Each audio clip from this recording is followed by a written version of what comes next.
So according to my comments section, there are tons of people out there who are tired of affordable speakers that have artificially boosted treble and top end that just sounds gritty and unrefined. And if that's you, then stick around for my assessment of the Aperion Novus bookshelf speaker. So let's roll that intro.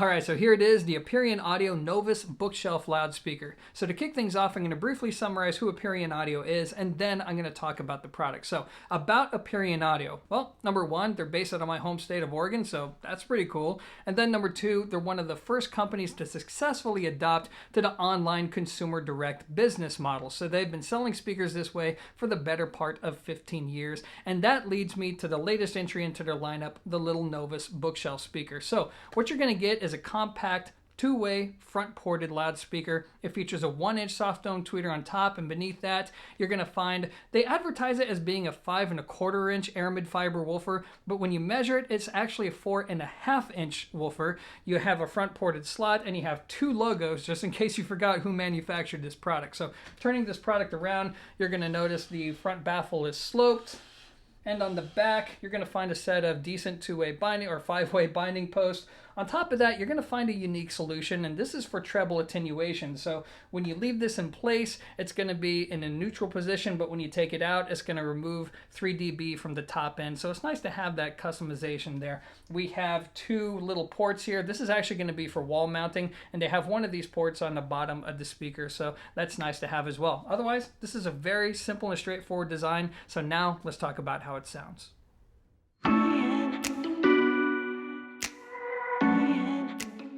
Alright, so when it comes to performance, let me go ahead and get this out of the way. The Novus bookshelf speaker is tiny, and it sounds best when you can place it near a wall boundary. So it's going to be more of an application-based solution for people who are either going to put this speaker in something like an entertainment center, or maybe you need to place something on a literal shelf near a wall, or perhaps you're just looking for a set of really good desktop speakers.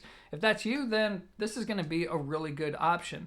However, they're not going to be for everybody, especially for people who want to treat this as a traditional two-channel stereo solution. By which I mean you're going to put it on traditional stands, pull it out into the room, because when you do that, you start to chip away at its character. So here's how we're going to do this. What I'm going to do is first I'm going to focus on the different character traits and performance traits of this speaker, and then I'm going to circle back around and share with you all what my experiences have been like when I use this speaker in different applications. So getting right to it, about the character of this speaker. When you sit down and you listen to it, it becomes obvious that it's very different from the normal speaker at this price point because it doesn't feature that classic V curve with boosted treble and boosted bass. Instead, this speaker is very smooth sounding. The treble is very listenable even on poor recordings, and overall sound airs to the slightly laid back and warm side of neutral. So it makes for a very easy listening experience, and that leads me to the individual elements of the presentation, starting with the treble. So the treble is going to be the selling point behind this speaker because, guys, it really and truly is pretty smooth, especially for something at this price. A lot of budget speakers, they're tilted up. I mean, how many times have you heard me say that this speaker's on the forward side of neutral, or it's just a little bit rough and gritty sounding? Well, this is the first time in a while that I haven't had to say that about something under $1,000. This is a very smooth operator. It's definitely going to be for people who are just tired of bright sounding speakers. In fact, I can't even imagine these speakers sounding bright unless you're listening to the worst alternative punk rock recordings that were done in somebody's bathroom, right? Or either that or you're using just the worst electronics ever. Maybe under those circumstances it could sound a little fatiguing, but otherwise the treble, it's nicely detailed, it's very airy sounding, but also very smooth. Now, moving on to the mid-range. So as with a lot of compact monitors, there's going to be just a little bit of a dip between the tweeter and the woofer, a little bit of thinness to the sound, but the rest of the mid-range is either fairly even-keeled, if not a little bit warm sounding when you place it near a wall boundary. So there's nothing else to say about that, so let's move on to the bass. The bass, well, how you experience the bass depends on how you use the speakers. If you place them next to a wall boundary, I would say that there's going to be warmth to the sound, and it's going to be satisfying. Look, This isn't a small speaker that sounds way bigger than what it is, but when you place it against a wall, you're going to get good bass. It's going to be quick enough to satisfy most people's taste, and it's going to be full enough to satisfy everyone except for bass heads, in which case you're just going to want to use a sub. However, once you pull the speaker away from a wall boundary, that's when the bass really shrinks down and the overall scale of the presentation begins to reveal itself for how tiny the speaker really is. Moving on, let's talk about dynamics. So dynamic range is going to be decent on this speaker. It's actually pretty good with micro dynamics, but when it comes to handling big dynamic swings, it's just adequate, right? It's a small speaker. It can only move so much air. It doesn't sound flat or lifeless. It just doesn't sound visceral.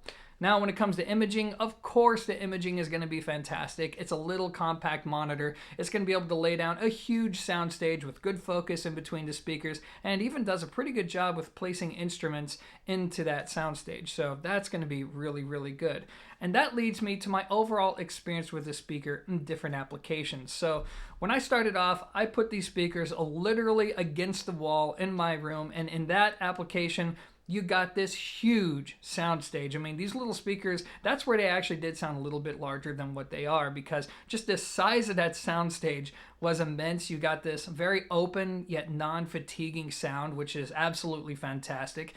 You got this fairly neutral-ish, if not slightly thin-sounding upper mid-range. The bass wasn't exactly impressive, but it was still there, provided a decent foundation for the music, and overall I thought, okay, I get it. For somebody who's tight on space, who wants a non-fatiguing sound and they like a big soundstage, this is a really good solution. And then I moved them on my desktop setup, and this is where they really, really showed their stuff, because let me tell you guys, on my desktop system, I run a set of Harbeth P3 ESR 40th anniversary speakers. Those are nearly $3,000, almost $3,000.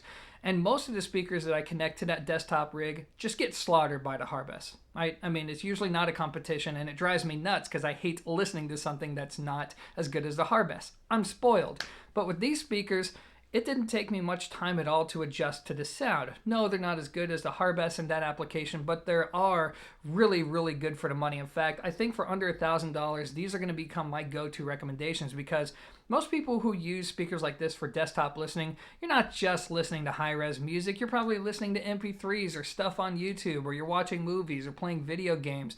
And if you're doing all of that, these speakers are just voiced perfectly for that application. But what happens when you actually use them in more of a traditional stereo setup? Well, that leads me to the caveats.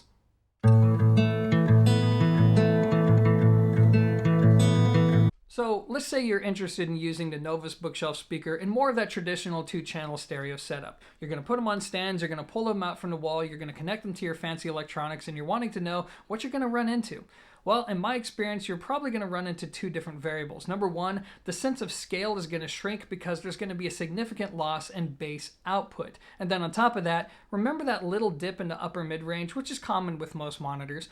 Well, without wall boundary reinforcement, that little dip becomes a lot more noticeable. And this changes the character. You still get that smooth top end, but now the mid-range is going to be noticeably thinner, and there's not going to be a whole lot of bass output to go with the sound. So something for you to be aware of. Now let's move on to the price. So these speakers are priced at $600 a pair, which in the world of hi-fi is nothing. But let's face it, there's a lot of competition at this price point, to include from Aperion themselves. They actually have a flagship bookshelf speaker that's only $200 more than these, which makes for a perplexing pricing strategy. But nonetheless, I'll just be blunt, guys. If you have $600 to spend and you're looking for that traditional 2-channel stereo solution that's pulled away from a wall boundary, these are not going to be for you. There are just better values out there for the money, period. However, when you use them in more of an application-based situation, you need to put something near a wall, or you need a really good set of desktop speakers, that's when they shine. And that leads me to my final thoughts.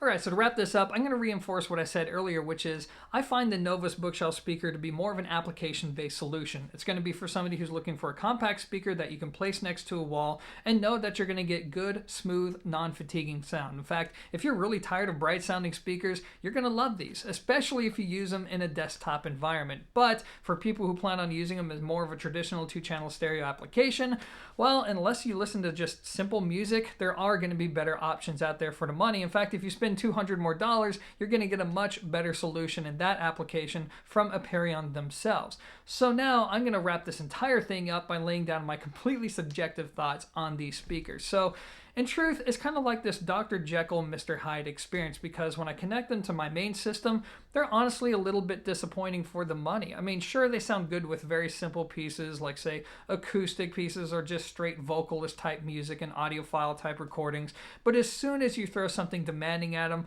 that's when they just reveal how small they really are. However, when I connect them to my desktop setup, that's where I love these speakers because I think the voicing is perfect. The smooth top end is great because let's face it, when you're listening to stuff on your computer, it's not just audiophile high-res recordings. It's going to be YouTube and MP3s. You're going to be chatting with buddies on Skype or playing video games.